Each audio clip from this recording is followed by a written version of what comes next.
This is the Authority Company Podcast, conversations with leaders who are designing our future. Hola, I'm Joe Pardavila, and Peter D. Schwartz joins the show to talk about leadership growth through a long career coaching CEOs and a personal walk on the Camino de Santiago. As an award-winning CEO, coach, author, and longtime Vistage Master Chair, he's worked with hundreds of chief executives and brings a grounded view of leadership as an ongoing practice of inner work and outward action. His new book, The Leadership Journeyman, Insights from a CEO Coach on Lifelong Growth, Meaning, and Purpose from the Camino de Santiago, challenges high performers to trade perfection and control for meaning, purpose, and steady growth over time. Peter Schwartz, welcome to the show. How are you? I'm pretty good today, Joe. How are you? I'm excellent and super excited to talk to you because my family is originally from Spain and grew in the Galicia area, like northern Spain, like on the border of Portugal, which is not too far away from the Camino de Santiago. And I want to get into the journey and how it was and what you learned from it. But tell me, why? What was it about that? And obviously, it's been romanticized in books and films. What drew you to the Camino? Actually, I started to get serious about it when I turned 60. It took me 2 years to be able to arrange the time off. It was 45 days unplugged out of the world. But it was really to answer an essential question. And the question was, I've accomplished everything I want to do in my life professionally, now what?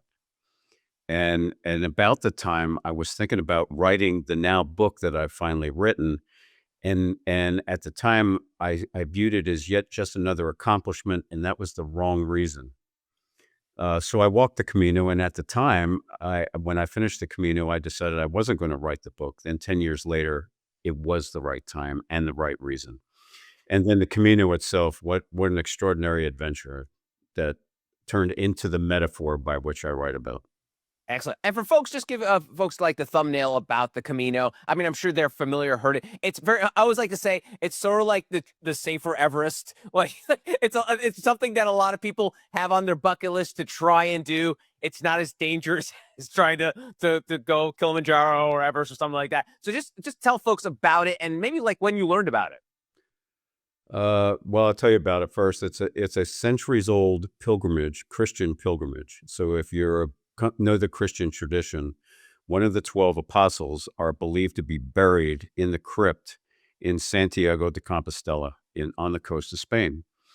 And for centuries, Catholics, Christians would pilgrimage there through all parts of Europe to pay homage to the St. James. That's its origins. Through the years, it has evolved. People still do it for religious reasons, or just to get into shape or whatever. But most of the time, it's a combination of that and a spiritual reason, which is why I chose to do it. Nice. And in the book, you open with the idea of the mirror moment on the Camino.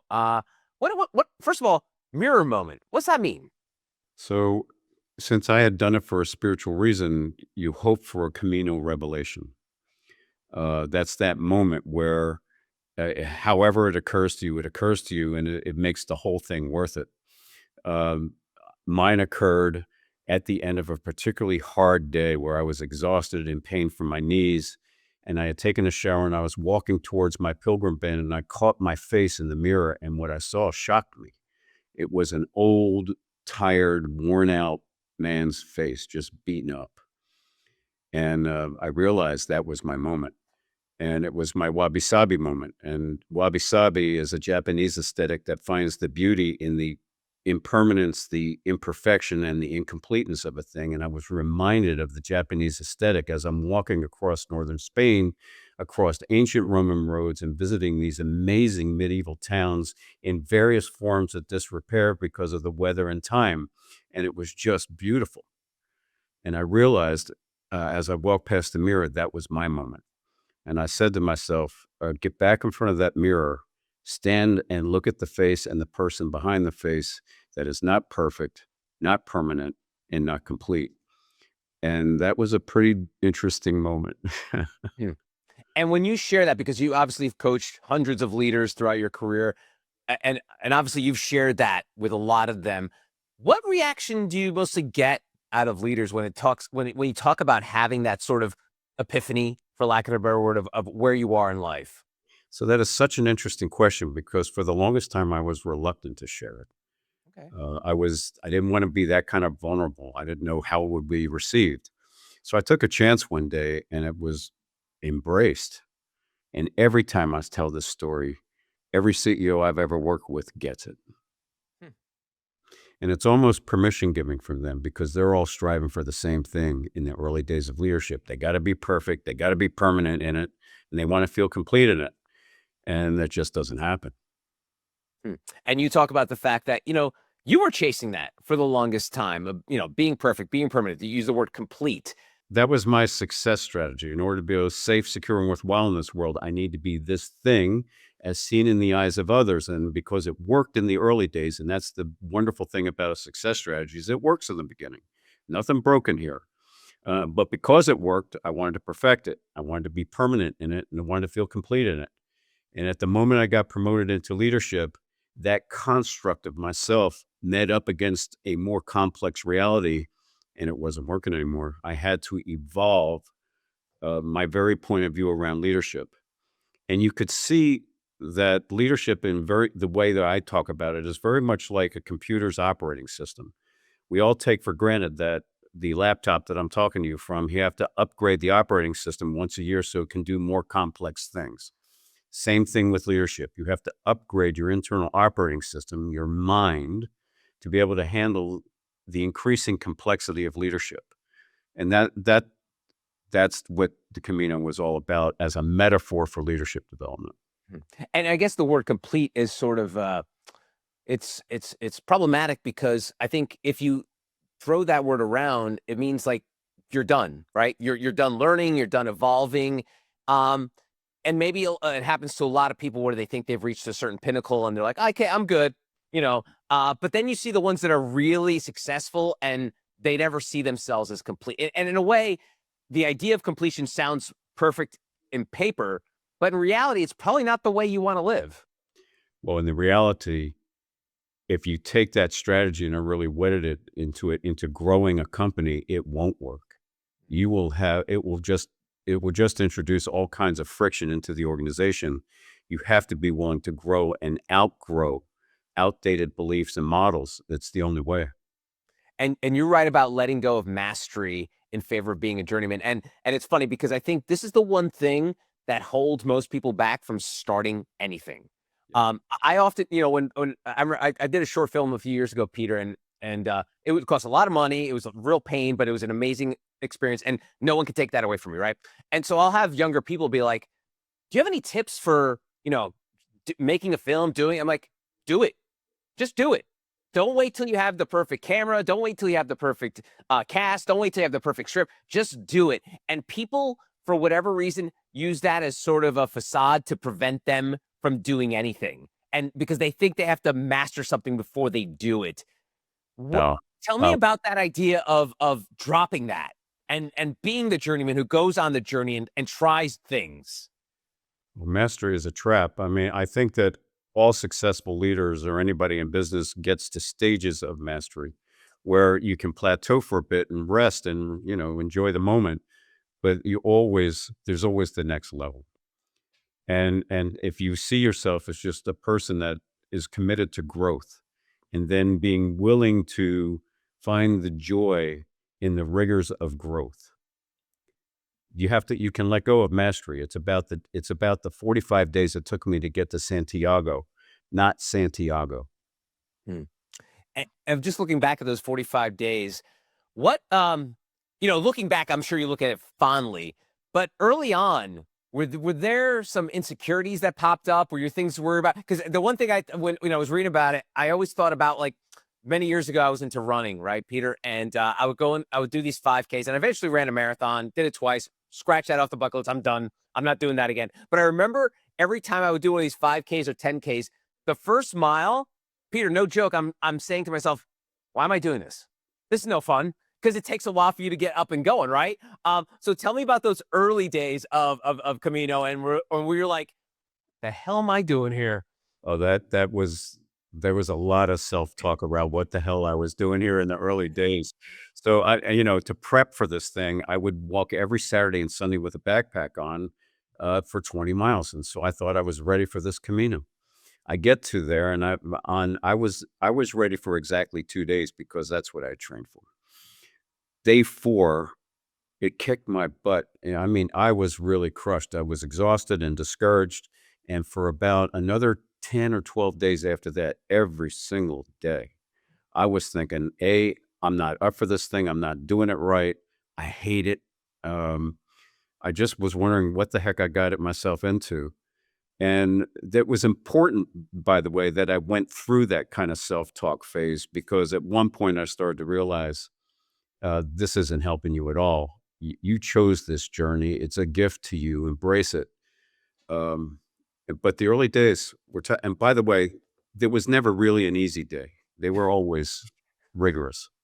And for context, because we fall into this comparison trap where Peter, you probably saw someone online or maybe someone you knew who did it in X number of days. Were you beholden to that, where you kind of went in with like, I'm going to do this in blank days because so-and-so did that? Well, I had a guidebook, and friends with that had done this. Say, here, read this guidebook and take it with you. So I had this mental picture that I'm supposed to chart this many miles every single day to be successful as a walking pilgrim, right? And I had arthritic knees at the time. I just got one replaced, and so there was no way I was going to walk this thing at somebody's pace with healthy knees.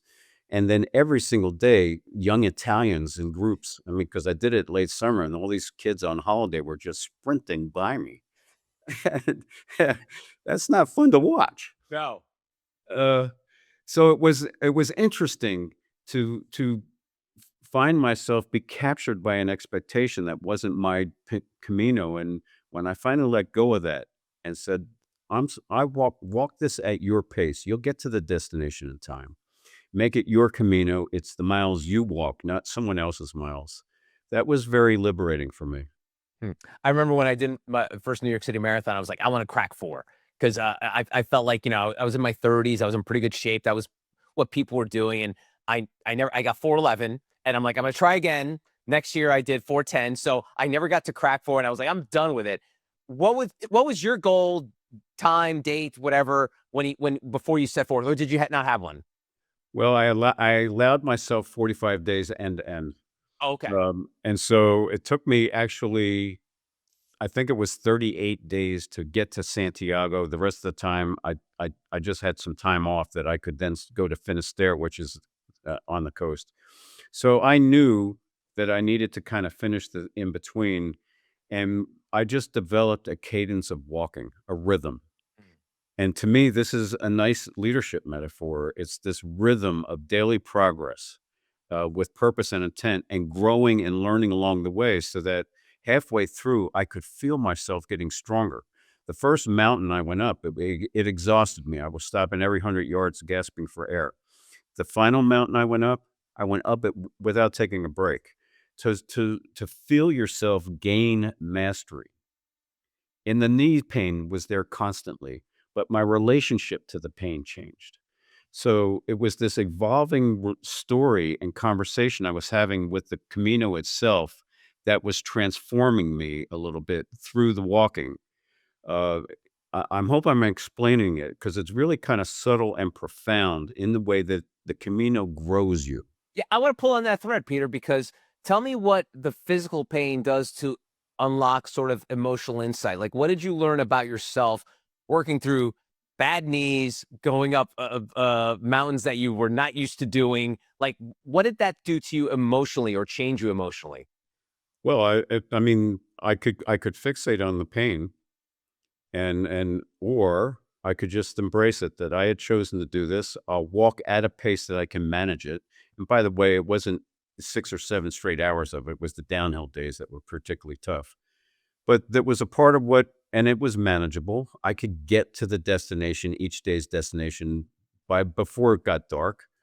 So I just accepted it as part of the deal. Hmm. So tying the walk into what you do, in the book you talk about emphasizing traveling light.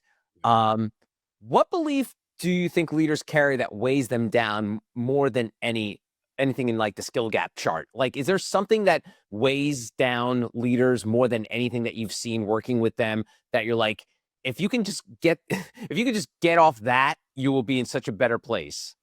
Well, it's a good question, and it depends on each leader. Each leader, I believe, including myself, carries something into the day. It could be, yes, it could be a relationship that just needs to end. It could be a product line that you just need that got you started as a company, but it's not working more. You need to let go of it. It's just weight and backpack. Those are outer game weights that just need to be set down. Let your ego aside. More times than that, though, it's the inner game. It's some belief that you're carrying with you that adds weight to the backpack. So it's a combination of inner and outer game stuff. And when you ask leaders questions, I'm sure they're kind of open ended instead of yes or no. What is the one question you ask that genuinely like produces like moments of silence? Like it literally takes the leader like a good, like, you know how leaders always have the answer right away. Like what's a question or two that you've asked them along their sort of like journey to become better leaders that stops them in their tracks? So there's a great line that I use a lot. It's the main thing is to keep the main thing the main thing. So a lot of times I'll just, when we get into something that's really complex, I slow the conversation down and I say, what is the main thing? What matters most right here for you right now? And many times, my clients haven't given it that much attention, and they need to get clear about the main thing. And once you're clear about the main thing, then everything else is not necessarily easy, but it's clearer. And for most of them, what is the main thing? Like, is there something that comes up a lot with a lot of these leaders? Look, I like to start every relationship starting out with, well, what's the main thing? And it can mean it's like a dozen main things. Yeah. But why did you start the business? What matters most to you? What does 5 years look like with respect to the main thing for you? Is it growth? Is it profit? Whatever it is, it's your decision. But are you clear about what your main thing is? I think the leaders, once they have that kind of clarity, then they can get to the strategy or the tactics of it all. And on this subject, you write about purpose. This is a great line, by the way. Purpose is something you do, not something you find. And I think for a lot of people, it is one of those. The word purpose is something that you don't do it. It's something that just comes to you. It's something that comes across your desk. Or like, oh, now this is my purpose. Um, what daily action best reveals a leader's real purpose? So I think purpose is, without getting religious, I think it's a spiritual. It's kind of the source of it all. It's where your energy comes from. So what is it that animates you? What is it that kind of lights you up? We're back to the main thing again. So purpose is about what you're doing on a daily basis, on a grand scale or a small scale, that at the end of the day feels purposeful to you, feels like you spent the time in a purposeful, meaningful way. And we're not talking big P. It doesn't mean the cure of cancer necessarily. It just means I had a good day doing the thing that matters to me, despite how difficult it is, and I feel good about it. Purpose is a verb, not a noun. Mm. That's great. For the leaders that you know you work with, why do they come to you? Like, what is the generally? Let's give a plug to what you do, really. But like, what is the one thing that they're missing? Because I think they probably have a million reasons why they come to you. But what's the most common reason leaders want to improve? Why they seek someone out like you? Like, what are they lacking in life, for lack of a better word? Well, I'm working with really talented, intelligent people. So it's not lacking talent. It's not lacking intelligence. It's not lacking drive. They bring tons of that to the conversation. What they lack is clarity.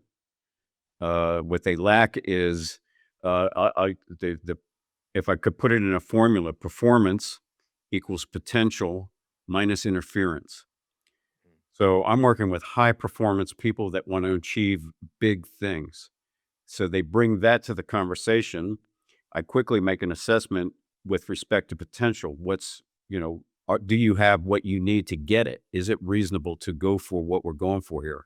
And then my job is to identify and help them identify what's interfering so we can get it talked about and removed. To me, that to me is my job um, is to pay attention to those three things. And then I think and I'm not everybody, but I believe that most CEOs, it's very lonely at the top. A lot of them see me as a participatory companion, this guy that walks side by side with them, men and women, as a participatory companion. I've walked some of these miles before. I know what it feels like. And so they know that I know that if what it feels like to sweat payroll, what it's like to fire a trusted employee that just isn't getting it done anymore, to have a challenge on your home life while you're still trying to run the business. I know what that feels like because I've been there. And so I think most leaders want that kind of participatory companion to help them with the performance part of it, but they also want somebody that kind of gets what it's like to be them as a human being. Hmm. And for a lot of these folks, and I put myself in this, like, when I read a book or take a class for something, it's information in, but don't really do anything with it. I mean, you see all these millions of bestsellers that are like, self-help books. But so if that was the case, wouldn't everyone just be hunky dory, right? Not everyone always applies what they learn. Um, when you meet with clients and you're walking them through this, some of them are probably resistant to change. What are they usually protecting when they're resistant to change? Some self-talk that tells them about this whole notion of becoming different about something that they're wedded to. And so that is a huge topic. We could spend hours on that, but that's usually what's going on is they're resistant to the very thing they need to know differently because something feels at risk for them to try the thing they know they need to improve at. So, for example, many of my CEOs struggle with difficult conversations with underperforming employees. They know they have to get better at that if they're going to take the friction out of the business. And yet, why do they struggle? Well, many of my CEOs also tell themselves a story about being the need to be likable. And if the need to be likable, as seen in the eyes of others, is higher than your need to get that conversation right, then you're going to be likable every single time. And this is where the challenge occurs. And there's a bunch of these kinds of needs to be that interfere with, and that's the interference I'm talking about. Helping them understand that this need to be likable is getting in the way, man. I understand why it's important to you and why it's worked in the past, but now it's an impediment. It's actually canceling you out. And how do you, like, shake them of that? Is there I mean, is it like cold turkey where like, "Hey, CEO, just do it once and see what happens?" Is it is what how do you work through it? Very seldom is it just do it once, and it's never that easy. I think the respect and dignity of the individual is paramount here because these are human beings that carry these success strategies around for a reason. It worked for them. They're identified with it. It would be sacrilege for me to just simply say nonchalantly, "Stop doing it." They know they're supposed to stop doing it. uh, yeah, and this to me is what I think the value of coaching, but especially peer groups are particularly good at, is that it allows a CEO to work something out across time. It's very Camino-like.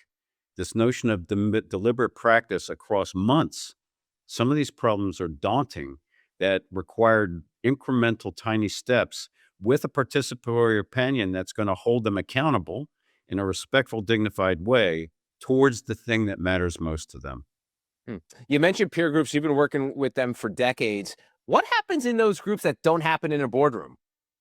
Oh my gosh.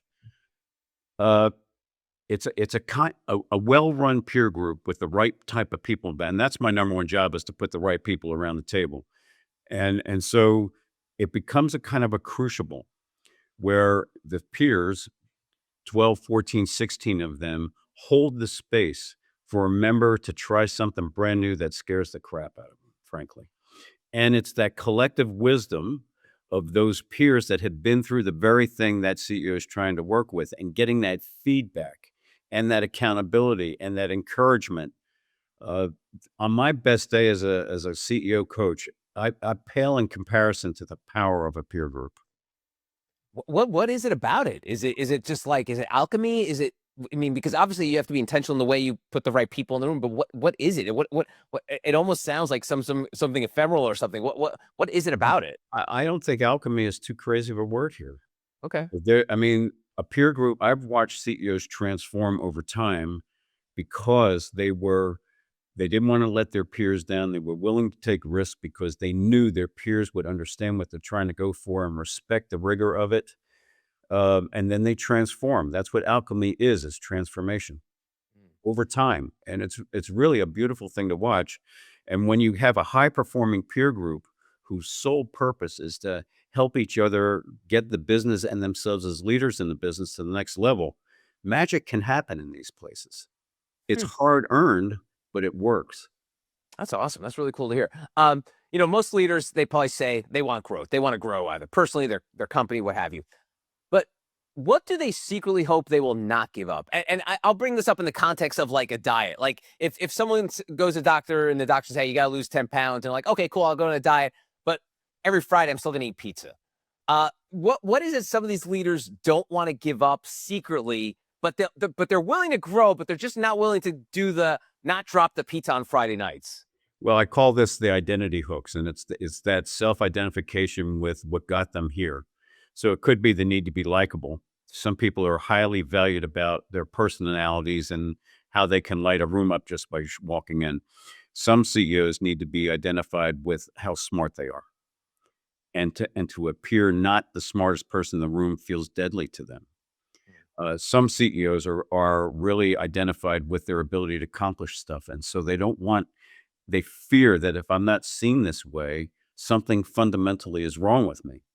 And this becomes the biggest impediment to leadership effectiveness and scaling the organization. If you're a leader that's based on high control and your own accomplishments, you won't grow the leadership team. And that's what you have to do. You have to let go of control. You have to delegate. You have to develop the team and insist on a level of performance that you were once able to do. So it's a good question. People, these are their identities, and they become wedded to them when in fact it's just an operating software that needs upgrading. Hmm. And been so much made about the last few years. I'm sure you've read the books about radical candor and being honest and blah blah blah blah blah. And obviously, there's so much nuance to it. That's why I think people being like, "I want radical candor," is like, do some homework first before you do that, right? Yeah. But the one thing I've known from leaders is they love to dish the feedback, right? And they will, depending on the culture, whether it's candor or they'll walk around it, But when it comes to them receiving feedback, the idea of receiving feedback sounds great, but when it actually happens, they don't like it because at the end of the day, they got the corner office, they got the nice window, and so they may say, yes, give me feedback, but they won't actually take it in. So tell me about these leaders that like the idea of it in theory, but not in practice. Well, that is a common thing that I see is, I have an open door to my office. Just tell me what I want to hear. Uh, and they do that at their own risk. What I find that members that join my peer groups, my Vistage groups, get the value of feedback. That's why they join a peer group. And as difficult as it is to hear that truth, they know it's in their best interest and they embrace it. Now that's a process that they begin to embrace over time. The first couple of times, it's terrifying Yeah. for a lot of CEOs to get this kind of unvarnished truth. But when they receive it and they realize it's not deadly, it's given from a place of care and commitment to your growth, they start to embrace it. Now, when that happens, and this is why I think peer groups are so important to growth, they then can model that back into their own companies and be more feedback seeking. And when they do that, they're trusted more. People can make mistakes around them and not feel like it's going to be deadly because the CEO is not going to bite my head off. They understand that it was a well-intentioned mistake. I'll learn from it. That's what feedback's all about. And that the CEO needs to be told how they're getting it right and where they're getting it wrong. Hmm. One thing that I've learned that when I give honest feedback to leaders, they don't forget it. And like 3 years later, they'll be like, "Hey, remember that thing you told me?" I'm like, "Yeah. Please stop saying that I said it," because there is something I feel like that's very sort of humbling that when a leader takes your advice, but often they'll like remind you that they took their advice, and it makes you feel uncomfortable a little bit. Feedback is that's mother's milk to growth, man. You got to be willing to do it. Yeah, no, it's good stuff. You mentioned earlier about wabi-sabi and the beauty of imperfection, and I have often joked, Peter, that it took a global pandemic for leaders to learn about empathy. You remember all the be empathetic leader, transparent leader, blah blah blah, and then there was like that moment in time where every leader was like imperfect. I think we've kind of gone back to the pre-COVID levels of dealing with imperfection. Why is imperfection still so threatening in that executive space, even after everything we've been through? And sort of learn that people are embracing the imperfect leader. The idea of imperfection, again, better in theory than in practice. It's a blind spot that most of my leaders need to deal with over time, and it's this need for perfection interferes with vulnerability, which is a superpower. And vulnerability, as defined by Brene Brown, is simply this willingness to be seen without a filter, warts and all. So when I work with CEOs, and this is always a journey, it takes a few conversations. I help them come to understand that standing in front of the company and saying that you're not entirely sure of this incredible solution we have to get to, but I don't know the way just yet, is not weakness. You're not showing a lack of competence. You're not clear about the future. You're being honest about it, but you're clear that we can get there. And so it's not about being perfect. It's about being real and truthful, and people can smell the difference. Yeah. And so if someone reads your book, Peter, they finish it, what do you hope, say they want to take one brave step the next day after reading that book. What do you hope that step looks like? That it's a lifelong journey and it's one step at a time. And if you want to grow and have a good life, get good with that. The joy is in the walking. That's awesome. And Peter, I always wrap up these conversations taking folks behind the dedication of the book. And yours is short and sweet. To my wife, Elaine, and son, Peter. Tell me why it was so important to dedicate the book to your fam. Well, they've just been so important to me. And they are my accountability partners. They hold me to the aspiration that they see my future self before I do. And they encourage me to get there, and they insist that I get there, and I love them for it. Awesome. And I'm curious because I would one day like to do the Camino. What was that talk like with your wife? Like, hey, hon, I'm going to be gone for like a month and a half. How did that talk go? Or give me some advice for when I approach my wife about this. Oh, I'm married to an amazing woman. She knew I had to do it, and she embraced it. So I didn't get any pushback at all. All I got, and by the way, my members, I took a step back from my 60 plus Vistage members. Every single one of them embraced the journey I had to go on because they knew I needed to do it, and they'd hear all about it when I got back. So I got nothing but support from all the people in my life. Awesome. And you can read all about it in the Leadership Journeyman, Insights from a CEO Coach on Lifelong Growth, Meaning and Purpose from the Camino de Santiago. Peter, thanks so much for your time. I really appreciate it. This has been fun, Joe. Thank you so much for your time. I appreciate it. And that's going to do it for this episode. If you want to find out more information about Peter and our other amazing authors, go to theauthoritycompany.com.